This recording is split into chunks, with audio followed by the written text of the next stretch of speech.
জামালপুরের সরিষা বাড়িতে পূর্বশত্রুতার জেরে বিষ দিয়ে পুকুরের মাছ নিধন করার অভিযোগ উঠেছে প্রতিবেশীর বিরুদ্ধে। মঙ্গলবার রাতে উপজেলার নান্দিনা পূর্বপাড়া এলাকায় এই ঘটনা ঘটে। উপজেলার নান্দিনা এলাকার মতিউর রহমানের ছেলে খোরশেদ আলম তার বাড়ির পাশে পুকুরে মাছ চাষ করছিল। গত মঙ্গলবার রাত 9:30টার দিকে পুকুরে ঢিল ছোড়ার শব্দ হলে বুধবার সকালে পুকুরে মাছগুলো মরে ভেসে উঠতে দেখা যায়। এতে লক্ষাধিক টাকার ক্ষয়ক্ষতি হয়েছে বলে দাবি ভুক্তভোগী পরিবারের।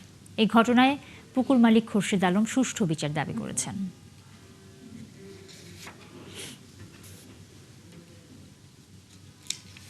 মানুষ দর্শক দেখছি, আমি ওজন মোটর চালাই, অনেক বেলা হইলে আমি অনেক মতন এটা দেখছি মানুষ মেলা মাছের কারণে পরে আমি ওইটা আইলাম, একজন মাছটি মরে গেছে। এটা আছে, তেলাপিয়া আছে, তারপরে কার্পু আছে, আর আপনার মির্কা আছে।